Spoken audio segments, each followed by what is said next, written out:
Jared Polin, FroKnowsPhoto.com, and here we are here with an Adorama Pix rapid fire critique. Not even sure what number we're up to right now, but as you can see, I've got a new light. I have a video light from Westcott that came in that I'm really happy with. It has a big soft, well, not a huge softbox, but a nice softbox that sits above my desk and above my computer and makes me lit, which is good. Not like lit drunk, but lit with light, which is good. So here we have the rapid fire critique, and I'll just say it right up front. If you'd like to submit your images for the Adorama Pix rapid fire critique, just go over to FroKnowsPhoto.com and let me get back to the main section of the web page, and then you can go right here, submit photos. And then it shows you exactly what you need to do. Just follow those directions and you can maybe be selected to get your photos critiqued right here. So here we go.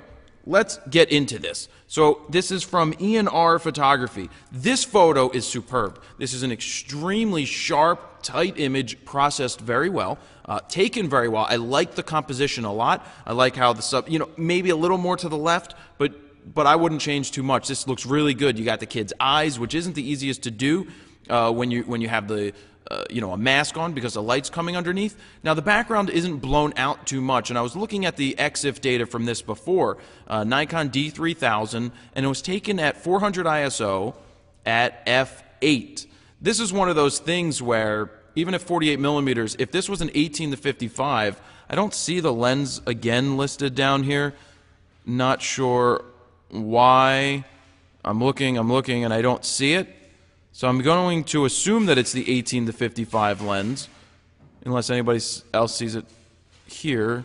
Nope. I'm going to assume that it's the 18 to 55 lens, taken at f8. Now there's multiple things that you could do here. If you want to get the background to blow out even more, you can obviously drop that to probably 5.6 is the lowest it would go with the 18 to 55.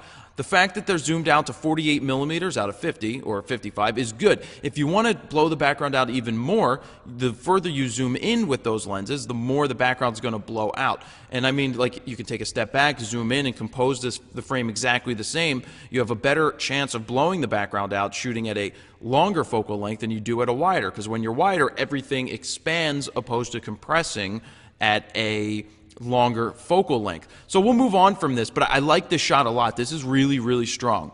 So then we move on to this. This is a flower. We've got the spot color thing. I'm not a huge uber-duber fan of spot color, where you take out the black, you take out the color from certain things but leave the other.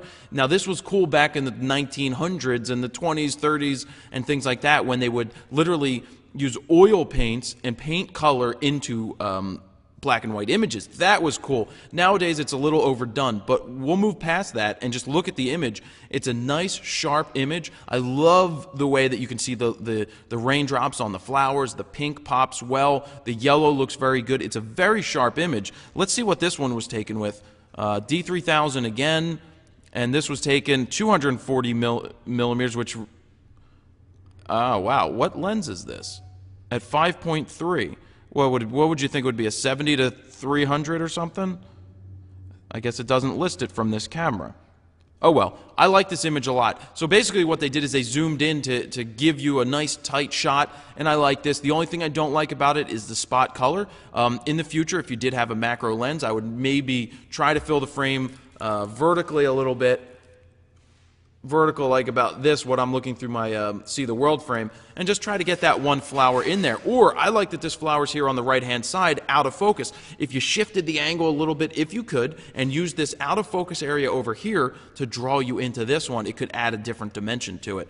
Same thing, spot color, we can do without it. I think it just totally detracts from the image. Instead of my focus going to the eyes, my focus is going right here to this bow that's pink and red, and that's too much. That's over the top. It's not, there's nothing particularly wrong with the photo the way it's taken. I think that the clarity was pushed too far, too much sharpening, too much clarity. It should be much softer. The highlights and the tones are a little too on the hard side for me. But also, I probably wouldn't use this image because it's not the kid isn't smiling and things like that, and it just doesn't look that interesting. And that's just being straight up honest with the critique. If we were putting together a portfolio, I wouldn't use this image right here. Squirrel! I like squirrels in images. This is nice. It's nature. The background's blown out. It looks like it's cropped a little bit, because we're losing a little bit of quality. You see some of the loss of quality right here, but it's a squirrel picture. It's nature. It's good. The colors are nice. Not too much else to talk about that one in there. Okay, so we've got a creative crop going on here, which is cool, which is fine. I don't know if I like the creative crop in this one. I kind of want to see a little bit more of the image, because right now it's just, she's squatting, she's right in the middle of the frame. Maybe if there were some leading lines and you could see, on a different angle, if you came to the side slightly and rotated and then had threw her off onto the right-hand side for the rule of thirds, that could have added to it. The processing's much better on this one. I like it. It's just, I'm losing a little bit here with this creative crop. It's just like, get a little closer, fill the frame, and I think it would be a stronger image. But, what you captured here is good. Just build upon that. I mean, I'm going to look through here and be like, yep, that's going to be a better image. And if I pull back like this and just, if it was taken like this, boom, here, and here. I wish I could draw a box on here. Maybe Chrome does let me, but I don't know where that is. But yeah, if you drew the composition box right here, that would be a much better composition, I think, for this particular image. Lightning shot. Lightning shots are interesting. They're boring at the same time. This is cool to capture a huge lightning strike like this. It's good, but what you lose down here, you get these houses, you get all these things. It just looks like it was shot outside of a window, out of a window at a house and things like that. It's not the easiest thing to capture because you don't know when it's going to happen. Tips for people doing this: put it on bulb, pre-focus somewhere at a distance. I don't like to shoot at infinity because go to infinity and then pull back a little bit, because I feel that when you set it to infinity, it just misses focus altogether on things that you really, really want. But when it comes to these lightning shots, they're more difficult, and I wouldn't put this in a portfolio either, because it's just, it's cool, but then it's like, there's not much to it. Okay, here we go. Right off the bat, again, it's a little too heavy-handed on the clarity, and that may be because that the image isn't sharp. It's probably focused right here on this gap, and it's missing the eye right here. So yeah, you want to try to focus in on the eye, and when you try to correct for out-of-focus things or where focus missed, you can kind of tell when you try to pump up the contrast or pump up the clarity levels and the sharpness. You kind of lose. Well, you can tell, and it kind of takes it away from it a little bit. And also just cutting off the arm a little bit. There's a little bit of extra room here to shift it.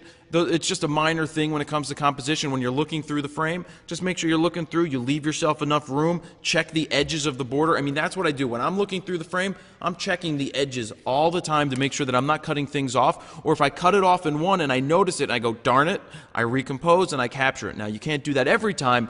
But if you train yourself to see that, you won't take those other pictures, and you'll train yourself to get the proper composition. This is good. I like this a lot. You've got the cars running that way. You've got the cars running that way. You've got a little bit of panning here. Either he's panning his camera by moving this way, or he's in another moving vehicle. I like the colors of the sky. I like the colors of the cars. You've got a bright orange car here. You've got a white one here, you got a red one here. This is a really nice image. This I could see building upon in a book. We've got a lot of different images here, all different types of styles, but I really like this one. This is a nice job on that. Oop, don't want to hit the play button. Want to go to the next one. We've got the nature shot we're throwing in here.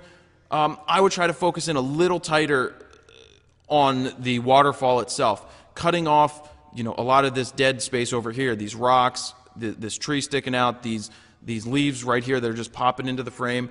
Just focus in on a tighter area. Like, I like the green right here. So if you just went boom, boom, maybe did a vertical from this rock to this rock to this rock, and that could maybe give you an interesting composition. Right now it's just, hey, look, there's a waterfall, there's a creek in the image, and that's about it. It doesn't have much dimension, but if you come in tighter with the waterfalls, and I see what's going on. We're at a much longer exposure here to get the water to start to blur. We probably have a high aperture.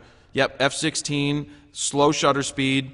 So definitely trying something cool here. That's what's going to happen. High aperture, slow shutter speeds. You're going to, on a tripod, you're going to get this water to start to, cloud over to give it that feel. But I would come in tighter with the composition and try to find something of interest in the frame, because right now it's a little too wide. I'd like to see a little bit tighter. Okay, all right. So I guess this is an attempt at HDR. I don't particularly mind what's going on here, but I will just point out a few things. You totally lose all the contrast and all the detail. Well, you lose all the contrast here in all of these things when you pump the fill light in here. As you can see, it just looks like it's fading away because the fill light bumps in there, and you're just, it doesn't pop out as much. I would like to see this without the HDR, without the clouds looking so fake, because it takes on that fake look. I think that the details of this would really be interesting if we brought the fill light back down, pumped up the contrast, and then, worried about the sky separately. But you can see here, it's just like they cut it out in one picture and popped it into the other. So, be very careful with this, because look at the glowing edges around this. You can really tell that there was a lot of processing done. And that's when you start to run into trouble in your images, when it's too heavy-handed on the processing. Too much contrast, which I do a lot myself, but that's my style for that.